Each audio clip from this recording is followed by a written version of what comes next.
पंहिंजी हुजत आहे त पंहिंजे मुल्क में पंहिंजो निज़ाम रहे, हारे जी का धाक न घुरिजे, सिध न कंहिंजी गुलाम रहे। असांजी पार्टी जा चेयरमैन मोहतरम बशीर खान कुरैशी,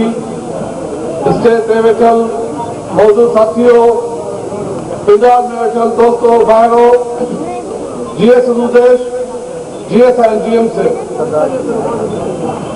दोस्तो, मुंहिंजा दोस्त तव्हांखे ॿुधाया त पाकिस्तान सियासी साज़िशुनि जो नतीजो, पाकिस्तान पंजाबियुनि जे तरफ़ां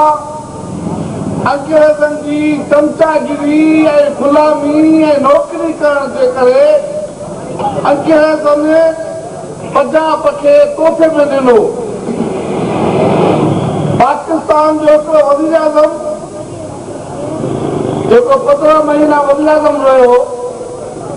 फिरोज़ खान नून, उन पंहिंजे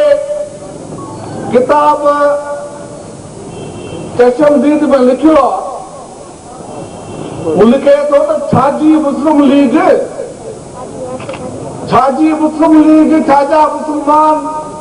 पाकिस्तान असां पंजाबियुनि खे अंग्रेज़नि पहिरीं महापारी लड़ाई ऐं ॿी महापारी लड़ाई में ख़िदमतुनि जे एवज़ अंग्रेज़नि असांखे तोहफ़े तो ठाहे ॾिनो। इहा गवाही आहे पाकिस्तान जे वज़ीर आज़म जी। ही त साईं GM साहिब जी वॾाई आहे, जेको बयान ॾींदो त मूंखे पाकिस्तान ठाहिण जी सज़ा मिली आहे, जो आउं 25 साल खां वठी जेको क़ैद में आहियां। उहा हक़ीक़त इहा आहे त पाकिस्तान खे अंग्रेज़नि बरतानिया वारनि फ़क़ति पंजाबियुनि जे नौकरी जे एवज़, दलाली जे एवज़ पंजाबियुनि खे तोहफ़ो ॾिनो त जीअं हिन सॼे खिते में पंजाब चौधरी वारो किरदारु अदा करे ऐं अंग्रेज़नि जे मुफ़ादनि जो तहफ़ुज़ करे। उन वक़्तु साईं GM साहिब तमामु वॾी दूरदर्शी खां कमु वठंदे, तमामु वॾी ॾाप खां कमु वठंदे, छाकाणि त हुन महसूस करे वरितो, हुन ॾिसी वरितो, हुनजी दूरदर्शी महसूस कयो त पाकिस्तान ठहणो आहे। तॾहिं साईं GM साहिब ठहंदड़ पाकिस्तान खे क़ौमुनि जे मुआहिदे में तब्दील करे छॾियो। 23 मार्च 1940 ते जेको तव्हां पाकिस्तान ॾींहुं मल्हाईंदा आहिनि, पाकिस्तान जो क़याम जो ॾींहुं आहे 23 मार्च। 23 मार्च 1940 क़ौमुनि जे विच में हिकु मुआहिदो, जे मुआहिदे तहत इहो तइ थियो त ही रियासतूं, ही जेके पाकिस्तान में शामिल थियनि थियूं, सिंध शामिल थिए थी, या बांग्लादेश शामिल थिए थो, या ही जेके उत्तर वारा इलाइक़ा जेके मुस्लमान अक्षेत्र वारा इलाइक़ा आहिनि, उहे जेकॾहिं शामिल थियनि था, इहे जॾहिं चाहिनि, जेॾी महिल चाहिनि आज़ादु थी सघे, आज़ादु थी सघनि था। इहो साईं GM साहिब दूरदर्शी खां कमु वठंदे हिकिड़ो मुआहिदो जेको आहे करायो, ऐं उन मुआहिदे जी तौसीक़ साईं GM साहिब 1943 में सिंध असेंबली जे ज़रिए करारदाद पास कराए वरिती हुई। हाणे असां सिंध में इन नियत सां पाकिस्तान ठहिरायो, इन नियत सां पाकिस्तान में हिसो वरितो हुयो त बाबा पाकिस्तान ठहंदो, असां सिंधी माण्हू ख़ुशहाल थींदासीं, असां सिंधी माण्हू पंहिंजी मादरी ॿोली खे वधाए विझाए सघंदासीं, असां सिंधी माण्हुनि जी हज़ारनि सालनि खां जेको क़ौमी तशदुद आहे उनखे बचाए सघंदासीं। पर चइबो आहे चवणी आहे ऐं त बदे जे मन में हिकिड़ी, साहिब जे मन में ॿी। असांजे ज़हन में इहो हुयो पर जीअं पाकिस्तान थियो नौजवानो आउं तारीख़ खे थोरो सम्झाइण थो चाहियां मां सम्झां थो तव्हांखे ख़बर हूंदी पर वरी बि आउं चाहियां थो त तव्हांखे उहा तारीख़ वरी उनजो रिपीट करायां वर्जाव करायां पाकिस्तान 47 में थियो 14 अगस्त 47 पाकिस्तान थियण शर्त मोहम्मद अली जिन्ना जेको सभ खां पहिरियों कमु कयो अचनि शर्त उहो इहो कयईं त चयईं त बाबा पाकिस्तान जी क़ौमी ज़बान उहा उर्दू हितां जा माण्हू हैरान थी विया इहा ॿोली कहिड़ी आहे वाह सिंध जी ॿोली साईं उर्दू कोन हुई उन वक़्त जा बलोचिस्तान शामिल न थियो पर तॾहिं बि बलोचिस्तान जी क़ौमी ॿोली इहा ॿोली उर्दू हुई कोन बलोच वेचारनि खे त उर्दू जी ख़बर ई कान हुई सरहद जी ॿोली उर्दू कोन हुई पंजाब जी ॿोली उर्दू कोन हुई ऐं बांग्लादेश जी ॿोली उर्दू कोन हुई पर मोहम्मद अली जिन्ना सभ खां पहिरियों असांजी मादरी ॿोली जेका ॿोली हज़ारनि सालनि खां वठी शाहकार ॿोली तौरु मुरोज रही आहे हुन पंहिंजो वजूद बरक़रार रखियो आहे उनखे ख़तमु करे असांखे उर्दू ॿोली चइबो आहे तव्हांजी क़ौमी ॿोली आहे सिंधवासियो नौजवानो उर्दू ॿोली असांजी ॿोली में तमामु घणो फ़र्क़ु आहे मिसाल ॻाल्हि तव्हां पढ़ियल लिखियल नौजवान वेठा आहियो असां सिंधी में सिंध जे आज़ादी वारे दौर ते गादी वारे हंधि ठठे खे ठठो चवंदा आहियूं हाणे तव्हां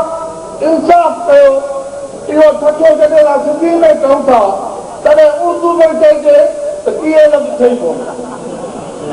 थोरो सम्झ में अचे तूं वार त चओ त मां तव्हांखे खोले ॿुधायां हाणे जेकॾहिं सिंधी में चइजे बाबा ठठो जेकॾहिं का माई चए पोइ वरी चई सघे थी त मूंखे बि पसंदि आहे मुंहिंजी माउ खे बि पसंदि आहे उहा हुनजी मर्ज़ी पर तमामु मुफ़्तो लफ़्ज़ थी वेंदो जेको चवण जहिड़ो लफ़्ज़ न आहे ॿुधण जहिड़ो लफ़्ज़ न आहे पसंदि करण जहिड़ो लफ़्ज़ न आहे पोइ असां पंहिंजी ॿोली न खो छॾियूं जो हेॾी शाहकार ॿोली पोइ त सॼो हुलियो तबाह बर्बाद थी वेंदो असां सोचियोसीं त इहा त पाकिस्तान असां सां तमामु वॾो ज़ुल्म थो करे पोइ त असांखे अहिड़ो पाकिस्तान न खपे मोहम्मद अली जिन्ना खां पोइ जेके हुकुमरान आया 54-55 में हिननि वणियूं ठाहियो तमामु मुख़्तसिर तव्हांखे ॻाल्हियूं ॿुधाईंदो हलां त 54-55 में हिननि वणियूं ठाहियो आवाज़ नौजवानो या त तव्हां बसि कयो हाणे हिकिड़ो पाक आहे हिकिड़ो राज ॿुधाईंदड़ पोइ हिकिड़ो बि न वेठो तूतरी मुरली थींदी आहे न उहो स्टेज ते वेठो मुरली पियो वॼाए तो पासे में अंबड़ा बीठो उन हेठो हवा निकिरी वई तो मुरली वारे चयो मुरली पंहिंजी बस करे चओ त मां बस कयां तूं जो मुरली वॼा तव्हां बस कयो या तव्हां वॼायो पंहिंजी मुरली आहे मूंखे वॼायो तो नौजवानो 55 में वणियूं ठाहे 55 में वणियूं ठाहे चयूं असांखे चयूं त बाबा हाणे तव्हां पंहिंजी अमर सिंध खे हाणे तव्हां पंहिंजे हज़ारनि सालनि वारी सिंध खे हाणे तव्हां सिंध न चओ कीअं बाबा उन दौर में मिसाल ॻाल्हि आसिफ हुजे हा चयो बाबा आसिफ अली एड्रेस ख़त थो अचे आसिफ अली मक्सी दड़ी मक्सी तालको सतरंग ज़िलो नवाब शाह ऐं पोइ लिखिजे सिंध उनखे ख़त न मिलियो आहे छो तव्हां सिंध लफ़्ज़ लिखो आहे त उहो लफ़्ज़ ख़तमु करे छॾियो हुननि चयो त हाणे तव्हां साबिक़ सिंध लिखो त पोइ ख़त मिलंदो असांजी सिंध वतन खे असांजी अमर खे असांजे मादरे वतन खे चयो त तव्हां हुनखे साबिक़ मादरे वतन चओ कहिड़ो गैरतमंद पुटु पंहिंजे मादरे वतन खे साबिक़ मादरे वतन चवंदो असां सोचियोसीं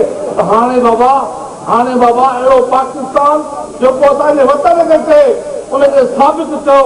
उनखे असां हाणे क़बूल करण लाइ तयारु न आहियूं। चयोसीं त बाबा असांखे न खपे पाकिस्तान।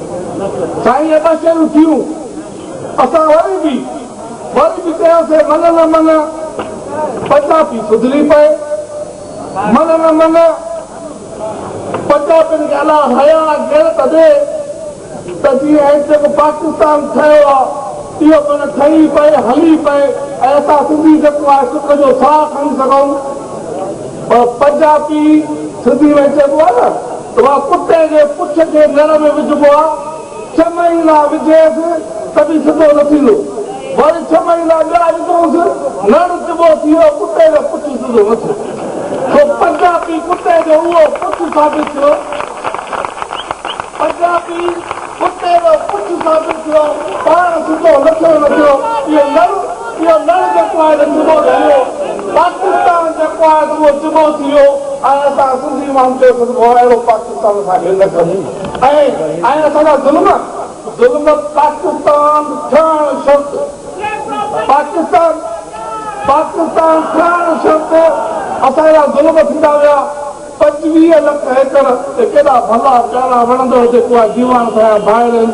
केॾी मोहबत कनि था सिंध सां, केॾी हुननि खे सिंध सां मोहबत हुई। उन्हनि साईं 25 लख एकड़ ज़मीन हितां रोईंदा लॻींदा वीचारा हलिया विया हिंदुस्तान 13 लख माण्हू ऐं 25 लख एकड़ ज़मीन छॾे विया। घणी 25 लख एकड़ चौधदार घुमणा विया आहिनि। असांखे दिलि में लालच थी मतां या ज़मीन खे मंत्री खे ॾियनि, मतां के इलाइक़े खे ॾियनि, मतां ओड़े पाड़े वारे भाइर खे मिले।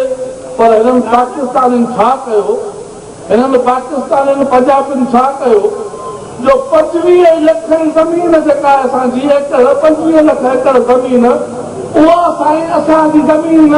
मुआज़िरनि खे पंजाबियुनि खे किले में ॾिनो। अरे बाबा छो छाजे करे चई साईं फलाणो जेको आहे फलाणो उहो हिंदुस्तान में पंहिंजी जागीर छॾे आयो, नवाब शाह में उहो फलाणो पहुतो, उनखे तमामु वॾी हवेली छॾी ॾिठोसीं। हिकिड़े भेरे ॿई उहे पाण में तेरी मेरी वारा पाण में विड़ी पिया, पोइ हिक ॿिए खे कंहिं वड़ियो उते बुआरी ॾींदे हिते वरी तूं पाण खे नवाब थो घुराए त उन्हनि खे साईं 25 लख एकड़ ज़मीन उहा ईअं बिस्मिल्लाह खे ॾिनो। सोचियो त मन वरी सुधरी पवनि। वरी बुधू बैराज जेको बुधू खां कश्मीर खां इहो सोचियो हितां 3 किनाल कढियऊं। वरी साईं हेॾा कोचड़ी में बैराज खोलियऊं, कोचड़ी बैराज उतां 4 किनाल कढियऊं। असां सोचियोसीं भाई जेके ज़मीनूं आबाद थींदियूं इहे ज़मीनूं सिंध जे माण्हुनि खे मिलंदियूं। कोचड़ी बैराज में 11 लख एकड़ ज़मीन, 11 लख एकड़ ज़मीन जेको आहे निकिरी पई, पैदा थी पई, पाणी पहुतो। चयूं साईं इहा हाणे 11 लख एकड़ जेका ज़मीन आहे इहा तव्हां मुस्लमान भाइरनि खे ॾियो। सिंधी माण्हू ख़ुशि थिया, मुस्लमान असांखे मिलंदी, उन्हनि खे न मिली। जनरल अयूब खान 500 एकड़, जनरल मूसा खान 500 एकड़, जनरल आदम खान 500 एकड़, जनरल नूर खान 500 एकड़, जनरल दूर खान 500 एकड़, जनरल छाई खान 500 एकड़। सभई पंजाबी पठाननि खे जेको आहे त ज़मीनूं मिलियूं, सिंध जे माण्हुनि खे न मिली। ज़मीन बि कीअं 50 एकड़, चऊं 50 एकड़ मुल, चोथों 4 हिसा जेको आहे, चोथों हिसो उनजा पीआरियो ₹12.5 ऐं बसि किथो ख़तमु। ईअं हिननि खे साईं घुमरनि जी मुठ ते सिंध जी 11 लख एकड़ ज़मीन उहा किथे बदीन, ठठो, कंडो मोहम्मद खान इहा उते ॾिनऊं। वरी हेॾा घोटकी में असां घोटकी वियासीं, असांखे त ख़बर न हुई, असां किताबुनि में न पढ़ियोसीं। असांखे ॿुधायूं तव्हांखे हैरत थींदी जे अली गोल खान महल जेको इलाइक़ो आहे ॻोठा महल आहे उहो बि किले में ॾेई छॾियो साईं हिननि खे। उते 19 लख एकड़ ज़मीन उहा पंजाबियुनि खे भुॻण जी मुठ में अलाट कयो। छो मुस्लमान भाइरनि ॿार पहिरियों ख़ुदा जी मुस्लमान बि रुॻो असांजे लाइ बाबा असांखे ज़ुबान खुलियो चयो छो कि बाबा इस्लामी ॿोली आहे अरे मां इस्लामी केरु ॻाल्हाईंदो हुजूर केरु ॻाल्हाईंदो कि ख़लीफ़ा ॻाल्हाईंदा केरु उर्दू ॿोली ॻाल्हाईंदो कोई त ॻाल्हाईंदो बसि इस्लामी ॿोली आहे भले हुननि खे सां पंहिंजी दुश्मनी पाणी खे ऐं पंजाबियुनि खे ॿोली ख़तमु क़ौमी तशदुद ख़तमु असांजूं ज़मीनूं जेके सॼियूं उहे ख़तमु सिंध खे साबिक़ सिंध चओ पोइ बि नौजवान ॿुधायो असां चऊं छा त पाकिस्तान खपे पोइ त असां अकबरजानी बि आहियूं पाकिस्तान न खपे ऐं वरी पोइ कहिड़ो ज़ुल्म थियो बाक़ी असां वटि बचो छा साईं मुंहिंजा असां वटि बाक़ी वञी ज़मीन बची असां वटि बाक़ी वञी नौकरियूं बचियूं असां वटि बाक़ी वञी कारखाना बचिया हाणे थोरो हुन ते गौर कजो साईं सिंध में 22,000 कारखाना कराची वञी ॾिसो रुॻो कारखाननि सां भरे पिया कोरंगी वोरंगी साइड रुॻो कारखाना उते वञी ॾिसो रुॻो कारखाना त 22,000 कारखाना आहिनि सिंध में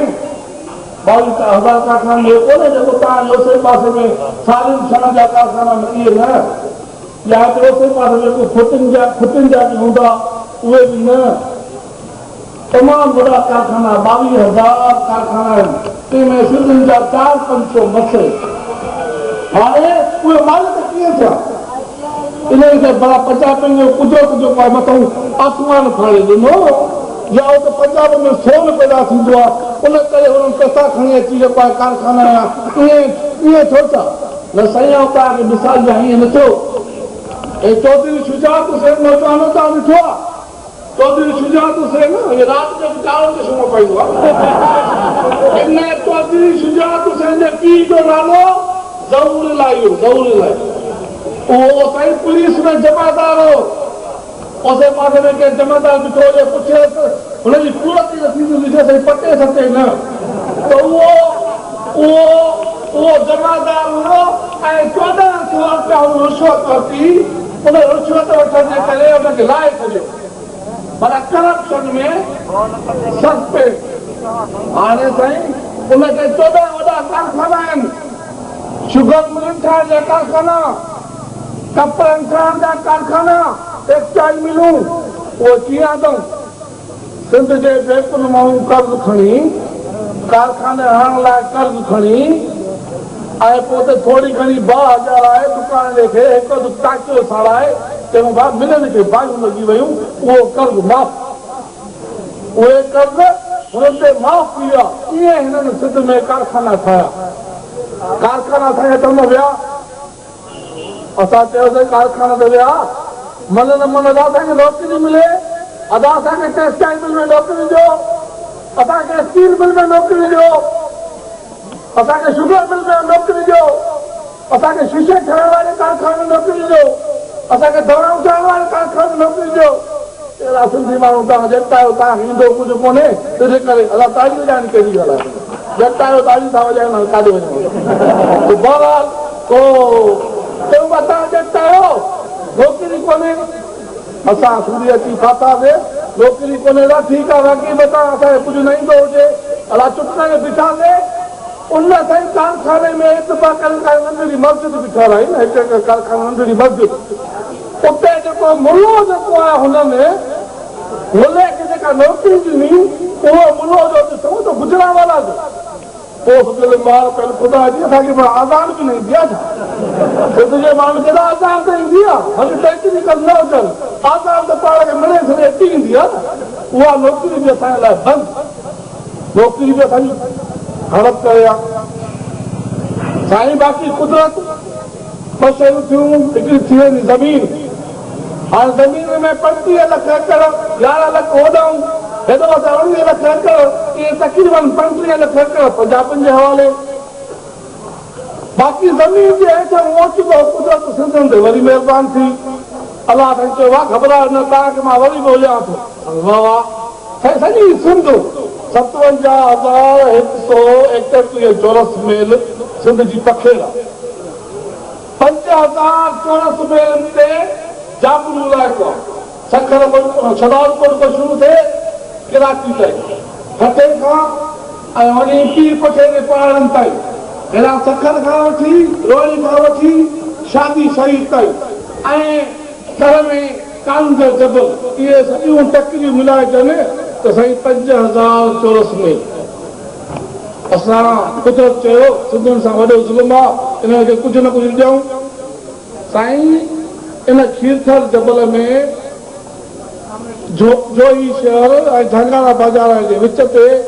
हिकु जबल जी कतार आहे उते नालो रखियल आहे भित जबल उतां गवर्नर मोहम्मद मियां जे दौर में गवर्नर हो जॾहिं सिंध ते उहो वियो हुते गैस पॉइंट जो तव्हां गैस साहब मूं पुछियुसि त मोहम्मद मियां साहब ॾियो ख़बर केतिरी गैस निकिरंदी चईं बाबा 42 टर्लेन गैस आहे 42 टर्लेन जे मापो थींदो आहे गेलन टर्लेन जी मापो थींदो आहे सो जेको बलोचिस्तान में आहे न सुई उते जेका गैस निकिरे थी त हिन बलोच मिले छा बरकत मिले थो शइ थो थिए उते फ़क़ति 14 टर्लेन गैस आहे बसि 14 असांजी भित जबल वटां 42 टर्लेन गैस आहे हिकिड़े हूंदा पुछूं साईं हे 42 टर्लेन गैस जी क़ीमत केतिरी थींदी पाकिस्तान सरकार जे नौकर जो चवणु हो त चई 10,000 सालनि में 27,000 करोड़ रुपए जी गैस पैदा थी 10 सालनि खां 27,000 करोड़ सिंधवासियो हेॾा वेठा आहियो आहे कोड़ो माण्हू जेको थी बि चए त मां करोड़ त ॾिठो आहे कीअं न चवंदो ॿुधो थो थिए पाण सभिनी जेको आहे 27,000 करोड़ गैस निकिरे भित जबल वटां अदा सिंध खे घणो मिलंदो काफ़ी कुझु था घणा उते पासे में लहे थी वई ॾाढो ख़ुशि थींदो सिंध ख़ुशि थींदी त सिंध खे घणो मिलंदो चई 10 करोड़ किथे 27,000 करोड़ ऐं किथे 10 करोड़ 10 करोड़ कीअं ख़र्च कंदो ते रोड रस्ता ठाराईंदासीं 2 टे स्कूल ॾींदासीं 2 टे सिहत जी जॻहियूं ठाराईंदासीं माना थोरी घणी चमचनि खे पंजनि खे छाटो पाणी कराईंदा अलाह खे एॾो चिंता ज़ुल्म इहो रुॻो 5000 चौरस मीलनि में जेको असांजो पखिड़े इलाइक़ो आहे हिकिड़ी पॉइंट मां तव्हांखे ॿुधाई आहे वरी अचो कारूजान साईं जबल असां वटि 12 मील हमचौरस में उहो कारू जो जबल आहे उतां साईं कुदरत जेको आहे तमाशो ॾिसो उहो पथर जो जेको आहे ॾिसूं त सॼो ग्रीनाइट पथर सॼे जो सॼो ग्रीनाइट संगमरमर जो क़िस्म आहे संगमरमर जो जीअं धातुनि में जिस्ता तांबो आहे लोह आहे पोइ प्लेटिनम आहे पोइ यूरेनियम आहे ईअं माना पथरनि में ग्रीनाइट पथर आला क़िस्म जो संगमरमर जो पथर आहे साईं ग्रीनाइट पथर निकितो उहो हमचौरस फुट जेको आहे उनजी 3000 रुपया क़ीमत आहे हिकिड़ो हमचौरस फुट उहो सभु जो सभु इन वफ़ाक़ संगोरे नाले में पंजाब जे पेट में उनते बि सिंध जो कब्ज़ो न रहियो इहो साईं 5000 चौरस मील थियो सिंध जो असांजूं जाबलू टकरियूं सिंध जो रेगिस्तान 13,100 चौरस मील थर ऐं बर उनजी मूंखां वधीक बशीर ख़ान खे ख़बर आहे उहो तव्हांखे ॿुधाईंदो उन खां पोइ सिंध जो 150 चौरस मील इलाइक़े में 150 बीलनि में असां वटि सामूंडी बंदरगाह आहे 150 मील हुनजो जेको किनारो आहे उन 150 मील किनारे ते ॿ बंदरगाह आहिनि हिकिड़ो कराची बंदरगाह जो पोर्ट कासिम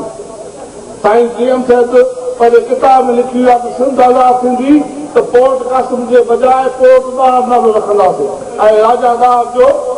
उते मुल्क जेको आहे घर आहे उते असां रहंदासीं पोइ उन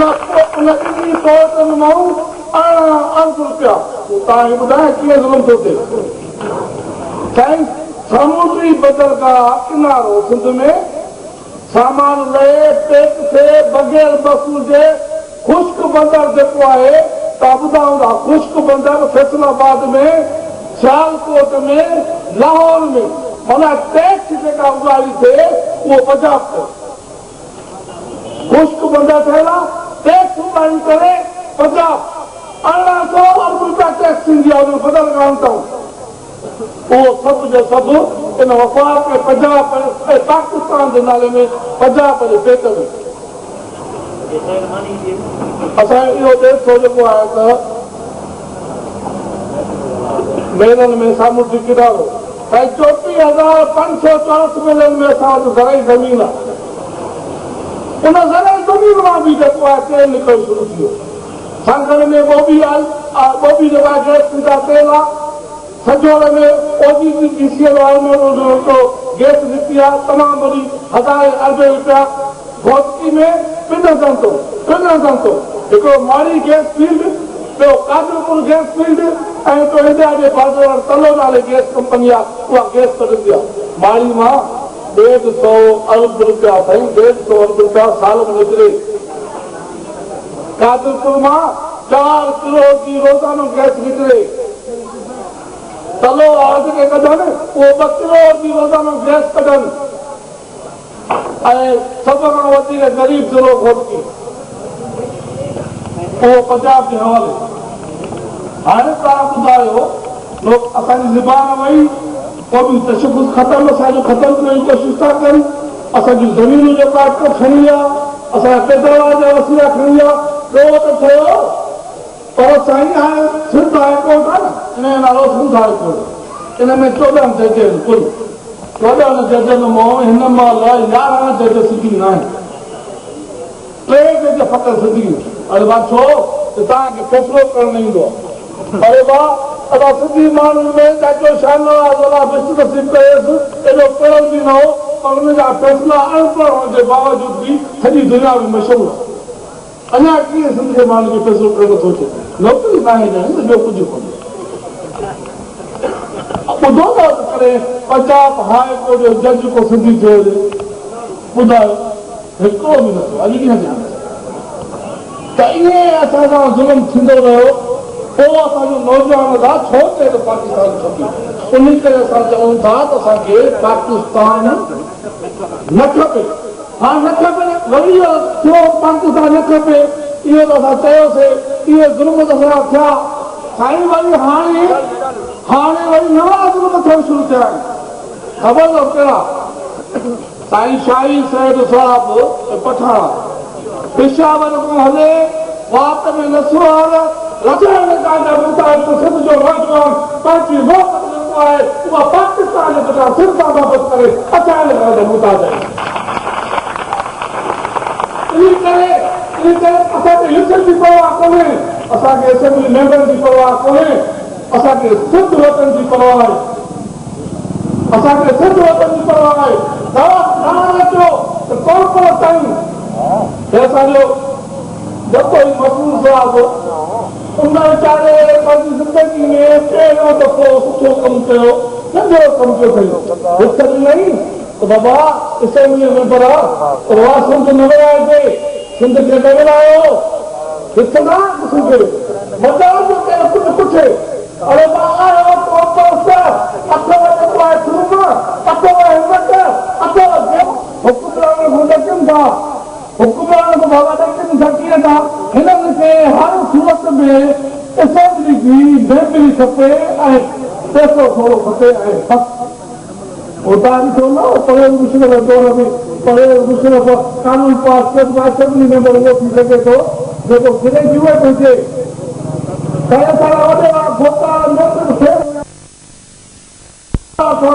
करे इम्तिहान ॾिनो त असेंबली में पहुची माल कीअं कमाए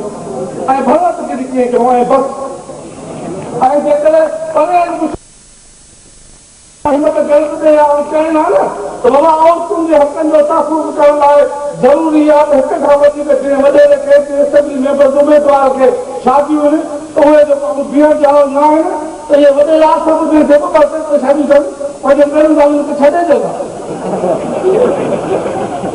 इहा आहे नफ़ा उन करे सिंध वासियूं छा कजे इन असेंबली मेंबरनि खे सिंध हवाले करे छॾिजे चुप करे वेही रहिजे घर में मास करे वेही रहिजे त भली सिंध इहे फुलिजे लुटिजे ऐं फेरिजे या इज़त वकार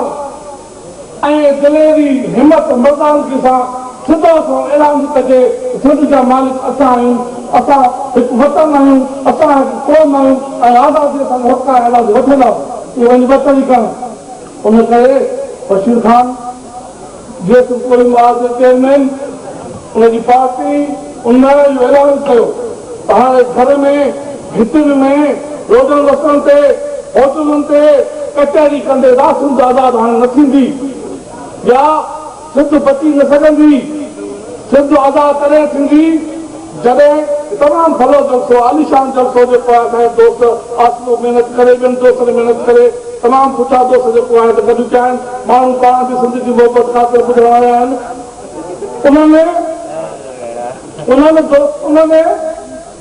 उन्होंने माण्हू की अहिड़ी सारी मजबूरो ख़बर सुभाणे ज़रे गॾु जियो ते ॾींदी हेठा सिंधी चैनल जेको आहे कावसी केती आहिनि सिंध जे महिरबानी कॾहिं का झलक ई अचे न अचे न त जियो त तव्हांजी ख़बर बि न ईंदी झलक बि न ईंदी पोइ आख़िर छा करे उन लाइ तरीक़ो हिकिड़ो आहे कराची में ॾिसो था की माई ठुमको थी हाणे कंहिं गाने ते डांस कयो त 4-4 ॾींहं साईं जियो ॾेखारे थी ॾाढो हूंदो आहे जलसे माण्हुनि जो जलसो थियो ठुमका पियो हणनि त 4-4 ॾींहं साईं जलसे जो ख़बर हले पई जेको कराची में गॾु थिए बशीर खान छा चवंदो आहे त कराची में गॾु थी सिंध जी आज़ादी जी बदू खणाइण जी ज़रूरत कान्हे का ॿियो को पतो रखण जी ज़रूरत कान्हे का कराची में गॾु थी करे पंजाबियुनि जी कहिड़ी ॻाल्हि आहे उन्हनि जो कल्चर इहो आहे उहो गानो मल्हाईंदा आहिनि कुझु फिट कई आहे कुझु फाट कई आहे फिट कई इहो हिननि जो कल्चर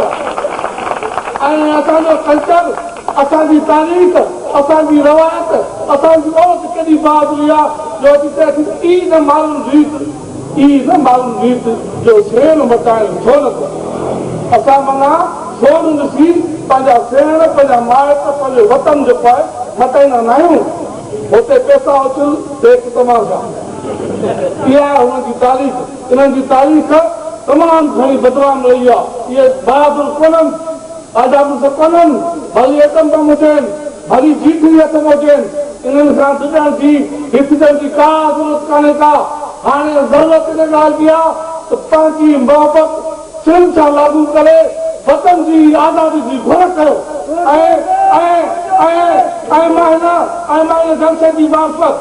मौलाना आज़ाद तारीख़ में तमामु वॾा लफ़्ज़ चया त उहे क़ौमूं आज़ाद थींदियूं जिन क़ौमुनि जे नौजवाननि जा हथ कयूं पाइण लाइ हर वक़्तु तयार थींदा ऐं उहे क़ौमूं आज़ाद थींदियूं जेके पंहिंजे वतन जी आज़ादी जे लाइ जेल भरण लाइ हर वक़्तु तयार हूंदा ऐं अॻ खां अॻिला हूंदा ऐं उहे क़ौमूं आज़ाद थींदियूं जिन जे नौजवाननि जूं सिसियूं फ़ाइदे फंदे ते चढ़ण लाइ हर वक़्तु तयार हूंदियूं और यकीन सां थो चवां बशीर खान कुरैशी ॾिसी सभु सिंध जे नौजवाननि खे हीअ हज़ारे हथनि जी जल जेके हथ कई पाइण लाइ जेके वतन जी आज़ादी लाइ जेके सिंध वतन जी आज़ादी लाइ जेके साईं जीअं